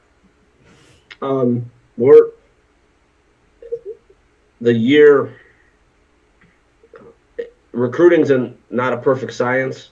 Yeah. But then when you threw the year of COVID in on top of it, it really threw things for a loop. So it was a weird challenge to put this team together, and to be really honest, a couple guys just kind of fell in our lap. Gaparop, who's been tremendous, especially the second half of the year. He was at Herkimer Community College not playing, and then came home because of COVID and was taking classes at OCC, and then decided to go back and play. And so he's a little older, and has been great for us. I don't know if without COVID if he's not with us. So it's just a weird makeup, putting everything together. And even, like I said, October 1, when we had the team made and kind of trying to figure out who we were going to be and what we had, I had a lot of question marks. And then the kids answered them. The kids answered them, and you can coach through some chemistry, but the kids are the ones that figure it out. Yeah. And for you, that leadership with only 2 guys coming back, where else did it display itself? Who stepped up in a way that you look back on these 28 games so far and say, that's somebody that really started to take the reins for us? Isaiah Warmack out of Utica Proctor, he's been excellent. Super, super competitive, super tough. Yeah. Anytime, all my years at Henniger, I had enough battles and wars with kids from Proctor. It's been it's a lot better coaching one of them than coaching against them. So he's really stepped up, but kind of have a collective leadership. Like I said, I point to those 2 captains, but the whole, from the end of the bench to our leading scorer, everybody's had a part in it, and we've had I keep using the word, but just tremendous chemistry. Is coming from Erik Saroney, the head coach of the OCC Lasers men's basketball team, heading to the NJCAA Division III national tournament and getting to be a part of this at-large extension of the tournament, which is a beautiful thing. Your coaching staff, Erik, I know that you're someone that gives credit around, and when I tell you all the great things that you do, I know that you always like to talk about the team. Jonathan Woody, Brandon Bailey, Keith Tyson, just what you could say about the coaching staff that you've had. Those guys have been with me for a long time. Keith played for us at Henniger, and I think that's a big part of our success. We have great chemistry on the floor, but we have great chemistry, in the coaching staff, and I think we find a way to keep it light enough that it's fun. There's enough serious moments that we have a good time, and those 2 like to make fun of me a lot. So, and it's all deserved. So I just kind of take it and we go on from there. You talk about chemistry, and you've brought that word up a lot. That's kind of like the word of the conversation. So I have to ask you, were you good at chemistry in science when you were in school yourself? No. Completely different thing. So Erik Saroney, the Henniger coach, Erik Saroney, the OCC coach, how have you evolved? What have you seen from yourself? I don't actually. Coach Tyson and Coach Woody both kind of laugh at me sometimes. They say I'm not as tough as I used to be. As I get older, they say I'm getting softer. So I don't know. Maybe I don't have the same energy level that I did when I was in my early 30s at Henniger. But I think one thing that we do is we're a little more efficient than in the past. I think as you get older and you got more experience, you figure out what's really important and compared to what's not, and where you can cut back on some things, maybe make practice shorter, or just more efficient with the guys' time and your time, and try to keep us a little fresher. And Erik, looking at the other side at Kelly Grinnell-Seibt and what she's done with the women's team, she was 8 years as an assistant under Mike Wheeler. I didn't know when I would ever see Mike not at OCC. It was just strange for me to see that moment. How did you – I know you came in after because he spent a lot of time with Dave Pazak, was the men's basketball head coach there. But when Mike ended up stepping down, did you guys have a conversation prior to that happening? Did it shock you at all? Because to me, he's been synonymous with OCC. We didn't have a conversation prior, but he did call me when it happened. And I think you point to COVID with it, the year off of COVID, and he's got younger kids, and you think about the time commitment. And so I really don't think if we didn't have a year away with COVID, I think Mike's still the coach. I don't think he would have stepped down without having that year pause. But Kelly's come in. She played there and been there. She's done an awesome job, and they obviously haven't missed a beat. So Kelly's program now, and she's rolling with it. up on the hill for you guys at OCC before I let you go. The fact that the men's and the women's team are both dancing here in March, just what the atmosphere has been like at Allen Hall and just what it's been like in your opinion on campus that the Lasers are not sending one but both of their basketball teams to the national opportunity at a championship. Yeah, it's been great. Both teams are excited for each other. They get along. We obviously share a gym, share a practice space. As we're finishing or they're finishing and we're coming in and out. Obviously we travel together. So it's just been a good experience for everybody. We had our selection show and then they had theirs right after us yesterday. Shared the same room. Everybody pulls for each other. So it's been great for both teams and the whole athletic department. Final note here, what you want to say to the Laser community, those that have supported you, those that have shown up, those that have reached out to you, just what you want the community to know that has been so supportive. And then secondly, for the people that maybe haven't seen this team play, what they should know about you competing in the tournament. Well, just everyone that supported us since I've been there, but particularly this year, thanks. It means more to the kids than people know. We have a good crowd and people asking how you're doing and going from there. And then we're just going to try to go to nationals and represent not just OCC, but the entire area, to the best we can.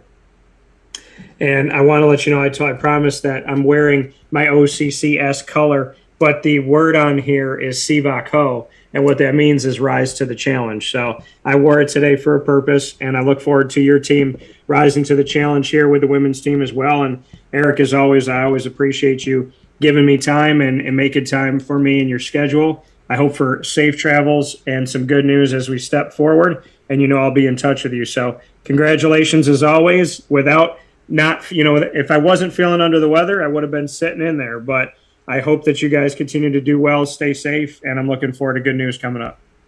All right, sounds good. Thank you. Thank you, sir.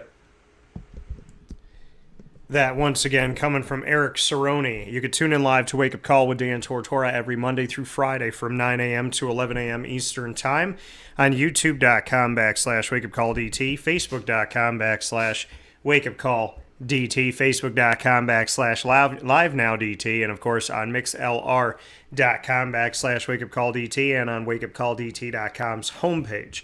Search Wake Up Call with Dan Tortora on any one of these podcasting platforms to get our archives on Stitcher, TuneIn, Spotify, MixLR, YouTube, and iTunes and Apple Podcasts, iHeartRadio, Podbean, and more. There's 1,600 episodes on Podbean alone. These are all free to listen to, and you can download them and listen to them today by searching Wake Up Call with Dan Tortora, or one word, Wake Up Call DT. And, of course, a big thanks to our Central and Upstate New York partners and beyond, Cafe Kubal, Carvel DeWitt, the Wildcat Sports Pub, PB&J's Lunchbox, Honda City of Liverpool, Avicoli's, Canine Camp, Dog Daycare, Ma and Pa's Kettle Corn and Popcorn Factory. You can go to maandpazpopcorn.com on the website, maandpazpopcorn.com, and order your favorite kettle corn, popcorn, and all of their snacks and have it delivered to your doorstep all throughout the country at maandpazpopcorn.com. The Millhouse Market, Canine Campground Dog Boarding, Pizza Man, Chick-fil-A Cicero and Chick-fil-A Clay, Victory Sports Medicine and Orthopedics, and Mother's Cupboard. Wake Up Call with Dan Tortora is also the proud multimedia marketing partner of your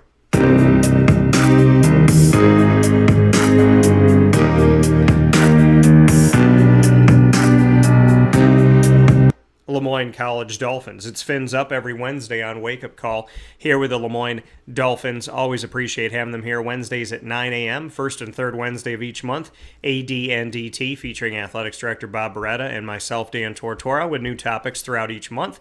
And every second and fourth Wednesday, the Dolphin Dive, where we dive into the stories of so many different people, including student athletes, coaches, future Dolphins, as well as staff members, alumni, and more. You could see the entire archive of our Dolphin Dives and AD and DT episodes by going to youtube.com/wakeupcalldt and clicking subscribe. You can also click on the Lemoyne tab on wakeupcalldt.com and be with us every Wednesday at 9 a.m. as well as throughout the month for our Lemoyne Dolphins coverage. It's Fins Up all the time, and of course you can get more information by going to LemoyneDolphins.com.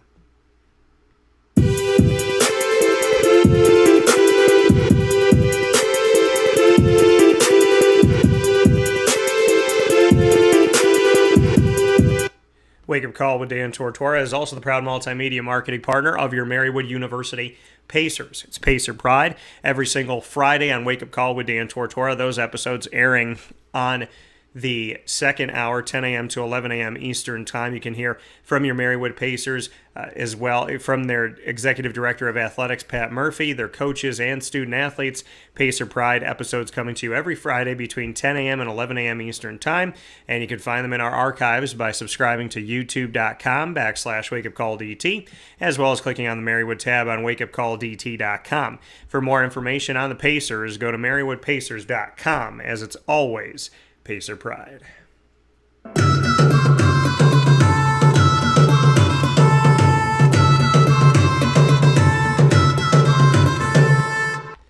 The Bobcats, Syracuse.bscbobcats.com is where you go. And every single month, we have the Bobcat Buzz here with us on Wake Up Call with Dan Tortora. Those episodes airing for you on the BSC SYR page of wakeupcalldt.com. You can also get our archive of all of our Bobcat Buzz specials by going to our youtube.com/wakeupcalldt channel and clicking subscribe. Bobcat Buzz is our way of bringing you exclusive content with the Bobcats coaches and players throughout the year. And when it comes to Bryant and Stratton, Syracuse, you have found your home here on Wake Up Call with Dan Tortora, with specials with Dan Frisina, Clay Gage, and Sherman, as well as a roundtable discussion with them, including Nick Dmitrievsky, Alex Gregorita, and Sean Peak, as well as our specials with women's basketball, and Alex Gregorita speaking with both the women's and men's team as they got set to head off to Richmond for an opportunity to win a national championship. All of those specials and more coming up for you on youtube.com/wakeupcalldt, the BSCSYR page on wakeupcalldt.com, and of course you can get more information by going to syracuse.bscbobcats.com. With that being said, I want to thank my incredible guest today from Oswego State, the Lakers men's basketball head coach in the Sweet 16 of the NCAA Division III men's basketball tournament, Jason Leone. I want to thank him for being a part of the show, and I want to thank Oswego State for their continued support over all these years. I want to give a shout out for the first time ever to Augusta University in Augusta, Georgia, where the Jaguars are getting set to be a number one seed in their region. There's 8 pods, 8 regions that all have the opportunity to advance to the Elite Eight. The winner from each of those, Augusta will be hosting theirs, and Augusta University's assistant coach, Zach Tinkham, Marywood University student-athlete alum of the basketball program. Very happy to have Zach Tinkham on here. Happy that the team's on a 14-game winning streak. Happy that they're a number one seed and that they have an opportunity for more life. Excited for their NCAA Division II hunt, and I look forward to keeping in touch with Zach Tinkham. Big shout out to Bryant and Stratton Bobcats with 2 all-new Bobcat Buzz specials. One featuring Clay Gage and Sherman here on game day as his team gets set to tip off at noon Eastern Time in Richmond, Virginia. And later on today, on Monday, March 7th at 4 p.m. Eastern Time in the USCAA National Tournament, the men's team will tip off, and you got to hear from Dan Frisina today from Bryant and Stratton College. And, of course, a big shout-out to our NJCAA Division III tournament hopeful here with Kelly Grinnell-Seibt of the women's basketball team in her first season as a head coach. She has them in the NJCAA Division III National Tournament for the hopes of a national championship. And Erik Saroney on the men's side for the OCC Lasers, leading their basketball team in an opportunity for a championship as well. So everybody on the show today is heading toward a national championship opportunity. Thank you to Jason Leone, Zach Tinkham, Clay Gage and Sherman, Dan Frisina, Kelly Grinnell-Seibt, and Erik Saroney. This has been Wake Up Call with Dan Tortora inside of the Cafe Kubal studios. Head out to Cafe Kubal today and fill your cup up with the good stuff by going to 3501 James Street in Syracuse, 401 South Salina Street in Syracuse, inside of Galisanos Children's Hospital in downtown Syracuse, as well as 343 Fayette Street in Manlius, and on the corner of Route 11 and Taft Road in Sweetheart Corners in North Syracuse, New York for their drive-through location. And, of course, you can head to PB&J's Lunchbox, get my famous nachos, and a cup of your Cafe Kubal coffee, proudly served at PB&J's Lunchbox as well on 663 Old Liverpool Road in Liverpool, New York. In the meantime, while you fill your cup up right and get ready for your day and your week, I want to say thank you for tuning into the show, for supporting everything we do here at Wake Up Call with Dan Tortora and Dan Tortora Broadcast Media, for your prayers, your well wishes, and your hopes. I pray for you all, I hope for you all, and may God look kindly upon you as always today. Find us on Facebook at Wake Up Call DT, Twitter at Call DT, Instagram at Wake Up